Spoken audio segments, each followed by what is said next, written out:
Asia के युद्ध क्षेत्र में एक बार फिर तहलका मचा दिया है। डोनाल्ड ट्रंप के हालिया दावों के मुताबिक अगर अमेरिकी सेना और उसके खुफिया तंत्र ने तेहरान के परमाणु ढांचे पर समय रहते सटीक सैन्य हमले और नाकेबंदी नहीं की होती तो ईरान महज 14 दिनों में यानी 2 हफ्ते के भीतर ही अपना पहला काम चलाऊ परमाणु हथियार हासिल कर लेता।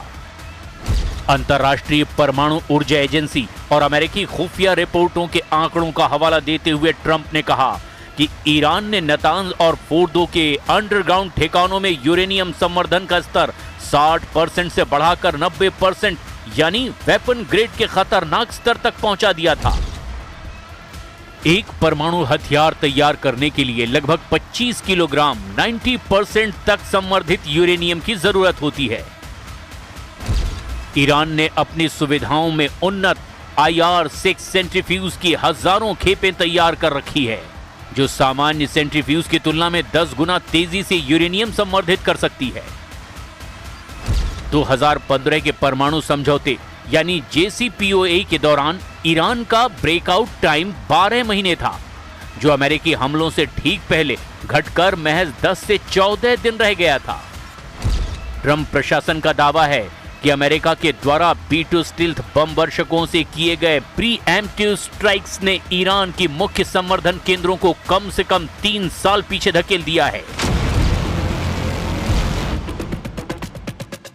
नहीं दिखाएंगे ईरान का परमाणु, ट्रंप नेतन्याहू को काली बाफ का चैलेंज। ईरान के परमाणु ठिकानों पर अगर अमेरिका और इजराइल की सीधी पहुंच हो जाती है तो ये वाकई अमेरिका और इजराइल की ईरान पर सीधी जीत साबित करने का बेहतरीन मौका होगा। लेकिन मौजूदा हालात में ईरान अपने तेवरों से फिर साबित कर रहा है कि ईरान रत्ती भर भी झुकने वाला नहीं है। जरा खबर को समझ लीजिए। अमेरिका अंतर्राष्ट्रीय परमाणु एजेंसी IAEA की आड़ में ईरान के परमाणु प्रोग्राम पर क्या नकेल कसने की कोशिश कर रहा है और कैसे ईरान अमेरिका और इजराइल के इस परमाणु पंजे से खुद को बचाने में जुटा है। नहीं दिखाएंगे ईरानी परमाणु, ट्रंप के परमाणु पंजे पर प्रहार। ईरान ने IAEA को परमाणु ठिकानों तक पहुंच देने से साफ इनकार कर दिया है। ईरानी संसद के स्पीकर मोहम्मद बाकर कालिबाफ ने एक ऐसा बयान दिया है जिसे सुनकर राष्ट्रपति ट्रंप और इजराइल के प्रधानमंत्री नेतन्याहू के होश उड़ गए हैं। मोहम्मद बाकर कालिबाफ ने तो 2 टूक शब्दों में कह दिया कि ईरानी कानून इस बात की अनुमति ही नहीं देता कि IAEA ईरान के 3 परमाणु ठिकानों का दौरा करें। ईरान के इस्फान, फोर्दो और नातांज परमाणु ठिकाने ईरान के परमाणु कार्यक्रम के मजबूत स्तंभ माने जाते हैं। तीनों तकनीकी रूप से एक दूसरे से जुड़े हुए हैं। इनके बिना ईरान का परमाणु ढांचा अधूरा है। अमेरिका और इजराइल चाहते हैं कि IAEA के जरिए ईरान के इस्फान, फोर्दो और नातांज का पूरा कच्चा चिट्ठा सामने आ जाए। IAEA चाहता है कि वो ईरान के तीनों परमाणु साइट्स इस्फान, फोर्दो और नातांज का बारीकी से निरीक्षण करे और पता लगाए कि आखिर ईरान का 440 किलो 60% संवर्धित यूरेनियम कहां छिपा है। अब आप ये भी जान लीजिए कि ईरान के ये तीनों परमाणु अड्डे इतने ज्यादा अमेरिका, इजराइल और IAEA की आंखों की किरकिरी क्यों बने हुए हैं। इस्फान न्यूक्लियर फैसिलिटी यहां मुख्य रूप से यूरेनियम कन्वर्जन फैसिलिटी यानी कि UCF काम करती है। देश की खदानों से जो भी कच्चा यूरेनियम लाया जाता है जिसे येलो केक कहते हैं उसे यहां रासायनिक प्रक्रिया के जरिए यूरेनियम हेक्साफ्लोराइड गैस यानी कि UF6 में बदला जाता है। इसी गैस को बाद में संवर्धन के लिए दूसरे संयंत्रों में भेजा जाता है। यहां संवर्धित यूरेनियम से परमाणु रिएक्टरों के लिए फ्यूल रॉड्स ईंधन की छड़ें तैयार करने का काम भी होता है। इस्फान के आसपास ईरान का बहुत बड़ा सैन्य बेस और एयर डिफेंस सिस्टम तैनात है क्योंकि इस क्षेत्र पर हमला पूरे परमाणु कार्यक्रम की रीढ़ तोड़ने जैसा माना जाता है। फोर्दो न्यूक्लियर फैसिलिटी ईरान के पवित्र शहर कुम के पास मौजूद ये संयंत्र सुरक्षा के लिहाज से सबसे अभेद और रणनीतिक रूप से सबसे खतरनाक माना जाता है। फोर्दो को एक विशाल पहाड़ी के अंदर लगभग 250 से 300 फीट की गहराई में कंक्रीट की मोटी परतों के नीचे बनाया गया है। इस बनावट की वजह से इस पर पारंपरिक हवाई हमलों या फिर बड़े बंकर बस्टर बमों का असर होना लगभग नामुमकिन माना जाता है। यहां आधुनिक और एडवांस सेंट्रीफ्यूज जैसे कि IR-6 के जरिए यूरेनियम को सीधे 60% या उससे ज्यादा शुद्धता तक समृद्ध किया जाता है, जो मेडिकल रिसर्च के नाम पर सैन्य स्तर के बेहद करीब है।